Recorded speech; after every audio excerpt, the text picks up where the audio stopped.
अंतरराष्ट्रीय युवा विद्वान, जैन दर्शन में यूनिवर्सिटी टॉप व गोल्ड मेडलिस्ट, जैन सिद्धांत एवं न्याय विषयों को सरलता से समझाने वाले, यूएसए, इंग्लैंड, ऑस्ट्रेलिया आदि अनेक देशों में जैन धर्म की महती प्रभावना करने वाले, पंडित टोडरमल पुरस्कार, युवा विद्वत रत्न आदि अनेक पुरस्कारों से सम्मानित मूर्धन्य विद्वान डॉक्टर संजीव कुमार गोधा जयपुर द्वारा जानिए धर्म का मर्म।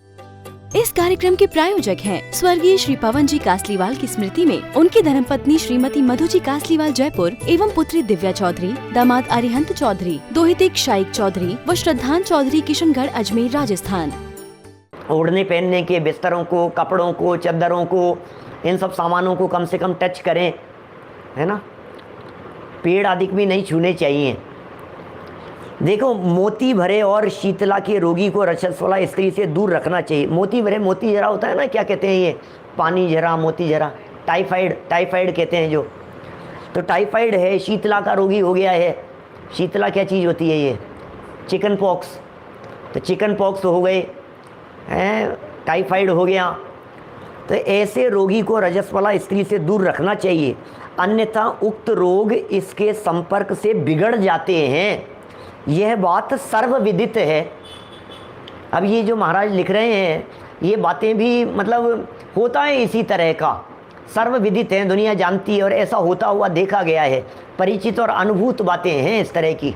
आज के लोग मानते नहीं हैं, तो इस बहुत तरह की विकृतियाँ सी देखी जाती है। फिर नुकसान होते हैं, शारीरिक नुकसान होते हैं, बीमारियाँ होती है, ऐसी स्थितियाँ बनती है। जिसके ऊपर रजो दर्शन का प्रभाव पड़ चुका है, वह मलिन होने के कारण व्रत और चरित्र में शिथिल हो जाती हैं और व्रतों में शिथिलता आ जाने से अनेक प्रकार के दुष्कर्मों की ओर प्रवृत्त हो जाती हैं। ये दुष्कर्म की ओर प्रवृत्ति को भी बढ़ावा देने वाली बात है। उनसे महापाप का बंध होता है और उस पाप बंध से दुर्गति के भयानक कष्ट भोगने पड़ते हैं। इसलिए अभी प्रयोजन की बात पूछ रहे थे ना भाई साहब, ये प्रयोजन है। घोर पाप का बंध होता है, परिणाम भ्रष्ट हो जाता है व्यक्ति, परिणाम बिगड़ जाते हैं, विपरीत प्रवृत्तियों की तरफ वह व्यक्ति वो उन्मुख हो जाता है और इसका ऐसा प्रभाव पड़ता है और भयानक कष्ट भोगने पड़ते हैं दुर्गतियों में जाकर के। मासिक धर्म के समय 3 रात्रि पर्यंत अशौच का पालन करें। उस समय शक्ति हो तो उपवास करें। मैं पूछा क्या करें? शक्ति हो तो उपवास करें या एकासन करें या रस का परित्याग करें। चौथे दिन स्नान करने पर शुद्ध हो जाती हैं। उस समय मन में जप करें। चौथे दिन जितना संभव हो सके उतना पालन करें। भाई साहब, एक बार पढ़ें तो सही, ये तो ज्ञान का विषय है। मैं किसी के घर में आकर के तो कुछ कहने वाला हूँ नहीं, न देखने वाला हूँ, और मेरे कहने से कौन व्यक्ति कितना क्या समझ लेगा। हम तो यहाँ जो बातें लिखी है उनका सिर्फ वाचन कर रहे हैं। इसलिए हमारा तो ये कहना है, इस बात को आप सिर्फ एक बार अपने ज्ञान का विषय तो बनावे।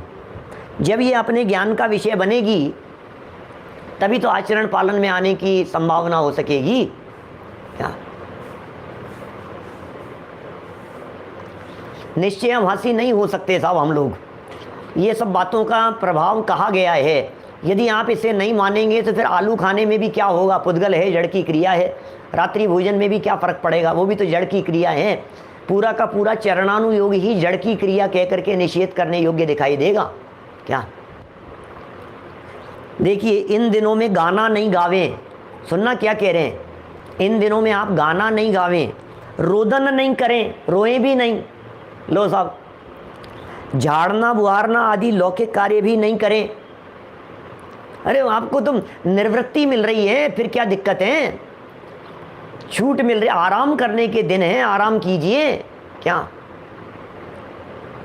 अपनी बुद्धि से धार्मिक कार्य में करने योग्य न करने योग्य विचार करें।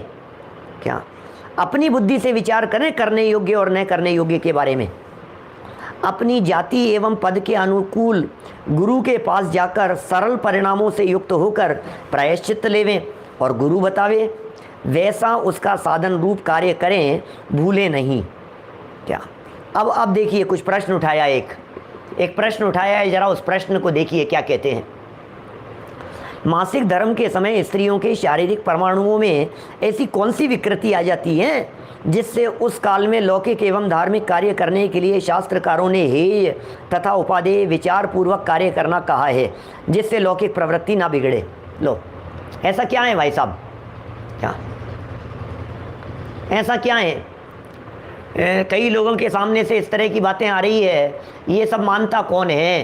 क्या ये सब पुराने ज़माने की बातें हैं। आपकी जितना भी चरणानुयोग है कोई नहीं मानता है। आजकल पानी छानने की कौन मान रहा है? आजकल रात्रि भोजन त्याग की कौन मान रहा है? आजकल आलू प्याज छोड़ने की कौन मान रहा है? पंचउदंबर फलों के त्याग की कौन मान रहा है? यहाँ तक कि शराब पीने के त्याग को भी कौन मानता है? अंडे को शाकाहारी लोग कह रहे हैं। अरे कौन मानता है, इसका क्या सवाल है? क्या है ये बात जाने तो सही हम। यहाँ तो जानने का विषय है। कौन मानता है कोई बात नहीं, हम मानते हैं या नहीं इससे हमें फ़र्क पड़ता है। कौन मानता है या कौन नहीं मानता है उससे उसे फ़र्क पड़ेगा। जो नहीं मानता है उसे फ़र्क पड़ेगा, जो नहीं मानता है उन्हें सही, नहीं माने तो नहीं सही। सबका व्यक्तिगत चीज़ है। रात्रि भोजन करना चाहिए कि नहीं करना चाहिए, हमने एक भरी सभा के अंदर बात कही। मान लो उदाहरण दे रहा हूँ, भरी सभा में हमने ये बात कही, रात्रि भोजन का दृढ़ता से निषेध किया। 150 लोग वहाँ खड़े हुए इस तरह के, उन्होंने कहा अरे पंडित जी छोड़ो यार, आजकल के ज़माने में कौन मानता है, हर किसी के घर में रात्रि भोजन हो रहे हैं, मानता कौन है इन बातों को? तो क्या नहीं बताएं? तो क्या बातें नहीं करें? हम तो आगम का वाचन कर रहे हैं। देखो क्या कह रहे हैं भाई साहब, ये कह रहे हैं ऋषियों का कहना है। क्या कह रहे हैं? ऋषियों का कहना है कि निमित्त कारण के योग से परमाणुओं में विकृति आ जाती है। ये कहना है सहज ही ऐसा निमित्त नैमित्तिक संबंध है, बदल जाती है इस तरह की स्थिति। और ऊपर तो कह दिया ऐसा निमित्त नैमित्तिक संबंध है, परिणाम भ्रष्ट हो जाएंगे। क्या जो स्त्रियां सुन रही हैं और नहीं मान रही हैं, क्या माने वे सावधानी नहीं रखती हैं तो आपके हस्बैंड कुमार्ग पर चले जाएंगे। ये समझ लीजिए, ये जो ऊपर लिखा है ना, दुष्कर्मों की ओर प्रवृत्ति हो जाती है शिथिलता आ जाने पर। व्रतों में शिथिल हो जाता है, चरित्र में शिथिल हो जाता है, आचरण में शिथिल हो जाता है, परिणाम उसी तरह के हो जाते हैं, परिणाम भ्रष्ट हो जाता है, खोटी प्रवृत्तियां पनपना शुरू हो जाएंगी। स्वयं भी पालन कीजिए और अपने हस्बैंड गलत रास्ते पर न चले जावें, उनके परिणाम न भ्रष्ट हो जावें, उसके लिए भी आपके लिए निमित्त नैमित्तिक संबंध है इन सब बातों का। बहुत ध्यान रखिए। जैसे सूर्य का निमित्त पाकर परमाणु तप जाते हैं हम लोग, सूर्य तो आसमान में है, परमाणु यहाँ पर है, अब इनका दोनों का आपस में क्या लेना देना है? क्या सूर्य के परमाणु का और धरती के परमाणुओं का क्या लेना देना है? लेकिन सूर्य के प्रकाश से ये धरती के परमाणु क्या तप जाते हैं और वे ही परमाणु चंद्र का निमित्त पाकर शीतल हो जाते हैं। वही परमाणु शीतल हो गए हैं बाद में। सांप की बांबी के पास की औषधियाँ क्यों दवाई में नहीं ली जाती? बतलाइए। सांप तो नहीं है उसमें, सांप ने उसे काटा तो नहीं है, सांप का वहाँ जहर तो नहीं दिखता है, लेकिन नहीं भाई क्या बात कर रहे हैं आप, वो उससे संस्पर्शित है, उससे स्पर्शित हवाएं भी उससे प्रभावित हो जाती हैं, क्योंकि उनमें सर्प की बांबी के कारण विष का प्रभाव पड़ चुका है। इसलिए वहाँ यदि कोई औषधियाँ लगी हुई हो, कोई वृक्ष वगैरह लगे हुए हों, जड़ी बूटियाँ लगी हुई हो, और वहीं पास में यदि सांप का बिल हो, सांप उधर से आते जाते हों, तो ऐसे समय में ये भी नहीं ग्रहण करना चाहिए। उन औषधियों के सेवन का भी निषेध बतलाया गया है। इसी प्रकार रजस्वला स्त्री के परमाणु भी काल आदि के निमित्त को पाकर ऐसे विकृत होते हैं, स्वयं होते हैं, जिससे कि उसे धार्मिक व लौकिक क्रियाएं सिद्धांत अनुकूल करना कहा है। जैसा सिद्धांतों में कहा है उसके अनुकूल पालन करना चाहिए। इसलिए स्त्रियों को चाहिए कि इन दिनों में अपना आचरण ठीक रखें। क्या कि साहब नहीं हो सकता है, अकेले रहते हैं साहब, आजकल तो एकल परिवार है, अकेले अकेले रहते हैं, अब क्या करें साहब, निभता नहीं है, बनाना पड़ता है। हस्बैंड बनाना सीखे, करें पूरा सहयोग उसमें, नहीं हो सकता हो तो आस पड़ोस से किसी का सहयोग लेवें। उन दिनों में जगह जगह अपने जैन भोजनशालाएँ हैं, जैन भोजनालय हैं, टिफ़िन सेंटर हैं, वहाँ से भोजन मंगवाएं। कुछ ऐसे उपाय ज़रूर किए जाने चाहिए ताकि स्वस्थ निरोगी रहकर ऐसी संतान को उत्पन्न करे जो धर्म, काम और मोक्ष पुरुषार्थ के पालने के योग्य हों। अर्थ नहीं लिखा यहाँ, क्या यहाँ अर्थ शब्द का प्रयोग नहीं किया है। यहाँ ये लिखा है धर्म, काम और मोक्ष पुरुषार्थ के पालने के योग्य हों, स्वस्थ भी रहें, निरोगी भी रहें। सब्जियां वगैरह ख़राब होने के उल्लेख हैं इस तरह के। क्या सब्जियों की बेलें वगैरह होती हैं, वे ख़राब हो जाती हैं, उनमें फल फूल आदि होते हैं, उनमें विकृतियाँ आ जाती है। ये सब श्रावकाचार ग्रंथों के अंदर दी गई बातें हैं। रजस्वला स्त्री के लिए शास्त्रों के ज्ञाताओं ने निम्न प्रकार संज्ञाएं देकर अशुचिता का निर्देश किया है। प्रथमेन तु चांडाली, द्वितीय ब्रह्म घातिनी, तृतीय रज की प्रोक्ता, चतुर्थे नहीं शुद्धयति। स्त्री जिस दिन रजस्वला होती हैं उस दिन वह चांडालिनी के सदृश अपवित्र मानी गई है। उस दिन दूसरे दिन ब्रह्मघातिनी, हत्यारी के समान कही है। ये कोई अपमान करने का प्रयोजन नहीं है। इन बातों को सुनकर के कोई ऐसा न समझ लेवे कि यहाँ स्त्रियों का अपमान किया जा रहा है, अपितु ये कठोर शब्द देकर के ये कहे जा रहे हैं कि आप इनका दृढ़ता से पालन कीजिए, इसलिए कठोर शब्दों का प्रयोग किया जा रहा है। पापी के समान अपवित्र हैं और तीसरे दिन धोबिन के समान अस्पृश्य है, छूने योग्य नहीं है, और चौथे दिन शुद्ध होती हैं। चौथे दिन की शुद्धि का कथन आरिका या व्रती श्रावकों के लिए है। गृहस्थ स्त्रियों को चाहिए कि वे अपने गृह का कार्य 5वें दिन ही करें। क्या चौथे या 5वें दिन जो इसका पालन नहीं करते वे हीन कुली हैं, हीन जाति कुल वाले हैं। क्या अतः इसका पालन करना प्रत्येक गृहस्थ का प्रधान कर्तव्य है। मैं ये कह रहा हूँ यदि ये सब करना प्रधान कर्तव्य नहीं होता तो प्राचीन काल से आखिर ये सब बातें क्यों चली आ रही है? क्या बोलो, पुराने समय से ये बातें क्यों चली आ रही है? हमारे ब्रह्मचारी सुमत प्रकाश जी वैसा भी ये कहते हैं कि इस तरह की रिसर्च हुई, साइंटिफिक रिसर्च की बात करते हैं, औषधियों के ऊपर रिसर्च हुई, औषधियों के प्रभाव के ऊपर मेडिकल डिपार्टमेंट में जहाँ दवाइयाँ वगैरह बनती हैं उस जगह की रिसर्च की उन्होंने बात कही। और उन्होंने कहा कि ऐसी रिसर्च की गई, एक जगह पर 50 या 10 ऐसी महिलाओं से काम करवाया गया, अलग रख करके जो मासिक धर्म से युक्त थी, उनसे औषधियाँ बनवाई गई। और दूसरी तरफ ऐसी महिलाओं से, ऐसे व्यक्तियों से काम करवाया गया जिन पर उनका प्रभाव नहीं था, सेपरेट रख करके। दोनों में सेम फॉर्मूले यूज में लिए गए और जब उनके प्रभाव को देखा गया तो रजस्वला स्त्रियों के हाथ लग कर के जो दवाइयाँ बनी थी वे सारी औषधियाँ प्रभाव शून्य हो गई, माने वे असरकारी नहीं रही। सेम फॉर्मूला, सेम चीज़ दो जगह पर एट ए टाइम किए गए, इस कार्य के बारे में कह रहा हूँ मैं। रिसर्च के परिणाम है ये सब। तो प्रभाव नहीं पड़ता है ऐसा तो कैसे कहा जा सकता है? सारे खराब हो गई वे दवाइयाँ, इस तरह के उल्लेख हैं बिल्कुल। देखिए आप और भी इसी तरह की कुछ बातें कह रहे हैं। प्रकरण थोड़ा सा बीच में एक उदाहरण देकर के इस बात को समझा रहे हैं।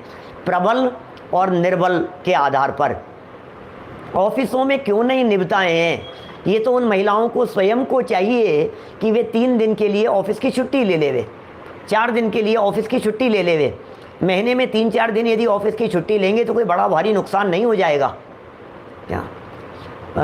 तो करना चाहिए, इस तरह का पालन करना चाहिए। ये तो शारीरिक स्थिति है इसी प्रकार की।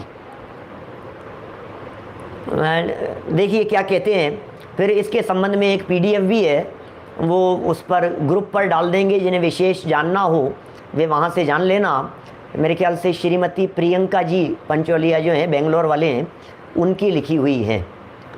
बेंगलोर से प्रियंका जी हैं उनकी पीडीएफ बनाई है और पूरी रिसर्च करके काफ़ी इसके संबंध में डिटेल करके उन्होंने एक पीडीएफ तैयार की है और उस पीडीएफ को बहुत बारीकी से अध्ययन करना चाहिए, पढ़ना चाहिए। वो पीडीएफ उपलब्ध भी है, हमारे पास भी उपलब्ध है और भी साधर्मियों के पास में होगी तो डाल देंगे। हम ग्रुपों के ऊपर उस पीडीएफ को डलवा देंगे। माने जिन्हें विशेष इसके बारे में जानना समझना हो वे वहाँ से जान समझ लेवें।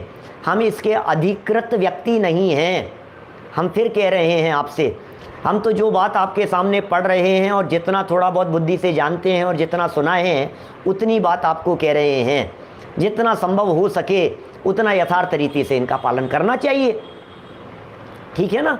फिर हमने बता ही दिया आपको, वो शायद उसी शिविर की वो पीडीएफ है, वो पीडीएफ डाल दें। पीडीएफ के अंदर काफ़ी डिटेल में चर्चाएं दी हुई है, सारी बातें दी हुई है बारीकी से, बहुत बारीक बारीक अक्षरों में पूरा सब लिखा हुआ है। पीडीएफ है, इनलार्ज करके आप पढ़ सकते हैं, बड़ी सुंदर बनाई हुई है। चलिए, निबल और बलवान ऐसे भेद से निमित्त कारण के दो प्रकार के हैं, मतलब निमित्त दो प्रकार के होते हैं भाई साहब। अब सुनना जरा, निमित्त दो प्रकार के होते हैं। एक प्रबल निमित्त होते हैं, एक निर्बल निमित्त होते हैं, है ना। निर्बल कारण के संयोग होने पर कार्य होता भी है और नहीं भी होता है। कारण ही यदि निर्बल है तो काम हो भी कारण बहुत निमित्त कारण था, हल्का सा निमित्त कारण मिल गया क्या, तो होता भी है और नहीं भी होता है। परंतु बलवान कारण के होने पर तो कार्य हो ही जाता है। यदि कारण बलवान होगा तो काम हो ही जाएगा क्या। माने बहुत बलवान कारण यदि होगा तो काम हो जाएगा, निमित्त कारण। जैसे सूर्य उदित हुआ, अब ये सूर्य के उदित होना ये क्या चीज़ है, तो कह रहे हैं सूर्य का उदित होना ये कमल के खिलने का बलवान निमित्त कारण है, तो हो ही जाएगा भाई साहब, बिल्कुल हो जाएगा ये। उदाहरणार्थ, अब यहाँ आयु और नामकरण संबंधी 2 मिनट का मैटर लिखा है, पढ़ लेते हैं। निमित्त कारण की अपेक्षा से बात कर रहे हैं। आयु कर्म बलवान निमित्त कारण तथा गति नाम कर्म दुर्बल निमित्त कारण है। कुछ समझ में आया? आयु कर्म और बलवान कर्म क्या, एक तो आयु कर्म है और एक नाम कर्म है। नाम कर्म में गति नाम कर्म है और आयु कर्म है। जैसे किसी मनुष्य ने बद्यमान भविष्य की देवायु का बंध कर लिया है, किसी व्यक्ति ने देवायु का बंध कर लिया, तो वह देव पर्याय में उत्पन्न होकर देवगति नामक नाम कर्म का अनुभव करेगा। यदि आयु कर्म का बंधन है ना तो वो प्रबल कारण है। आयु कर्म टल नहीं सकता, जो आयु बांधी है उस आयु को भोगना ही पड़ेगा। अगर उसने पहले देवायु कर्म बंध नहीं किया तो वह कदापि देवायु के बिना देव पर्याय में उत्पन्न नहीं हो सकता, कदापि नहीं हो सकता। भाई एक व्यक्ति ने देवायु का बंधन किया, आयु का बंधन किया तो 100% देवगति में जाएगा। उसने आयु का बंधन नहीं किया तो देवगति में नियम से नहीं जाएगा, ठीक है ना। चाहे उसे देवगति का बंध ही क्यों न कर लिया हो, देवगति का बंध ही क्यों न कर लिया हो। समझ में आ रही है बात? क्योंकि गति नाम कर्म की प्रकृति बलवान कारण नहीं है। गति नाम कर्म की प्रकृति आयु कर्म को छोड़कर 7 कर्मों का बंध हर समय होता है और गति ये नाम कर्म का भेद है, इसलिए चारों गतियों का बंध सदा होता ही रहता है। किंतु भविष्य की आयु का त्रिभाग में जो बंध किया होगा आयु के साथ वही गति रह जाएगी, बाकी गतियां छूट जाएगी, इसलिए गति बलवान कारण नहीं है। देखिए क्या कहें भाई साहब, क्या कुछ अधिक सार नहीं है, ज़्यादा प्रकरणों में उलझने से अध्यात्म के प्रकरणों को पढ़िए, मूल प्रयोजनभूत प्रकरणों को जानिए। क्या हमें ऐसा लगने लग जाता है ये बहुत ज़्यादा उलझने जैसा प्रकरण नहीं है, सब लोग जो पालन करते हैं ना वही बातें, और कौन सी नई बातें, जितनी बातें लिखी है इनमें से कौन सी ऐसी बात थी तो जानते नहीं थे। ये बात अलग है कि पालन कर नहीं रहे हैं, पालन नहीं कर रहे हैं, ठीक है ना। इसलिए आप यथासंभव उन्हें पालन करने का प्रयत्न करें, जितना यहाँ लिखा है ना, इससे ज़्यादा कोई बहुत ज़्यादा जानने योग्य ऐसा नहीं है कि इसके बिना सम्यक दर्शन रुक जाएगा आपका। ये कोई दृष्टि के विषय का प्रकरण नहीं चल रहा है। आप यदि ऐसा सोचें कि साहब ये तो इसको नहीं जानूंगा तो मेरा सम्यक दर्शन नहीं होगा, बहुत गलत फहमी में है।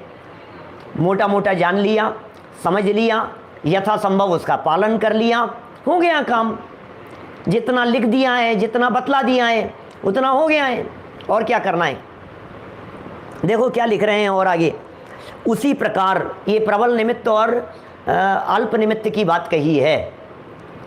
उसी प्रकार रजस्वला रूपी स्त्री रूपी बलवान कारण के निमित्त से, ये बलवान कारण है, ये इसके निमित्त से विकृत भाव हो ही जाते हैं।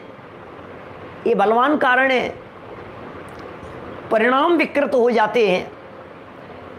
इसलिए रजस्वला स्त्री बहुत सावधानी से रहे, वह लौकिक एवं धार्मिक कार्य करने के लिए विवेक पूर्वक शास्त्र की आज्ञा के अनुसार चलें, आज्ञा के अनुसार चलें।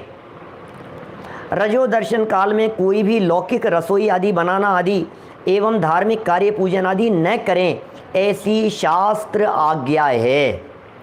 इस प्रकार की शास्त्र की आज्ञा है भाई साहब, किसी भी प्रकार के धार्मिक कार्य न करें, घर गृहस्थी के कार्य न करें, ठीक है ना।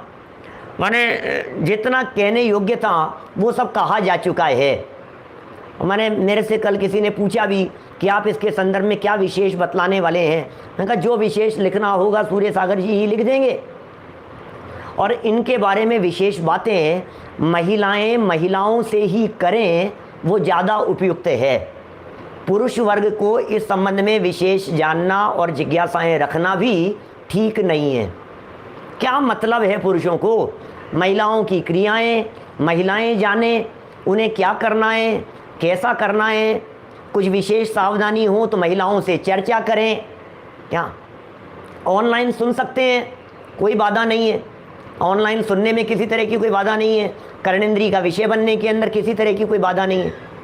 आपको जो भी विशेष जानना हो, महिला विदुषियाँ जहाँ भी हैं, विद्वान हैं, विदुषियाँ हैं, जो महिलाएं स्त्रियाँ हैं, आप उनसे जानिए। इसलिए हमसे इस संबंध में किसी भी तरह का प्रश्न करके कोई उसका जवाब तो मिलने वाला है नहीं, क्योंकि हम क्या जानें उसके बारे में।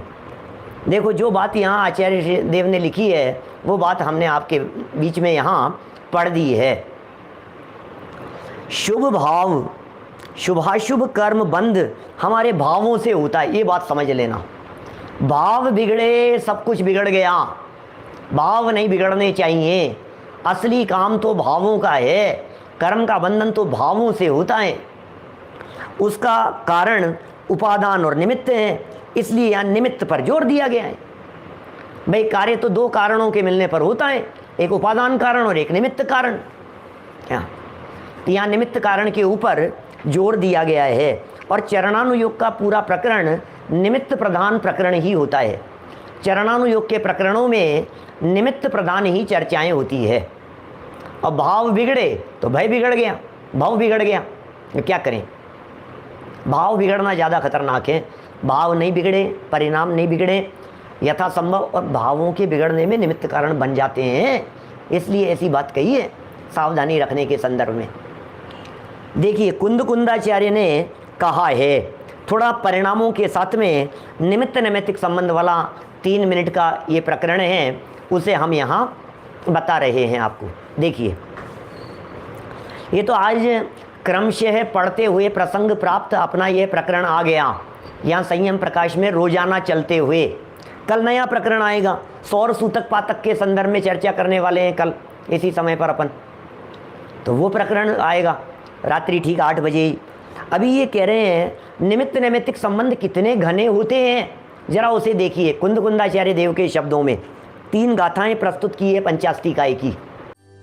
इस कार्यक्रम के प्रायोजक हैं स्वर्गीय श्री पवन जी कासलीवाल की स्मृति में उनकी धर्मपत्नी श्रीमती मधु जी कासलीवाल जयपुर एवं पुत्री दिव्या चौधरी, दामाद अरिहंत चौधरी, दोहिते शाइक चौधरी व श्रद्धान चौधरी किशनगढ़ अजमेर राजस्थान।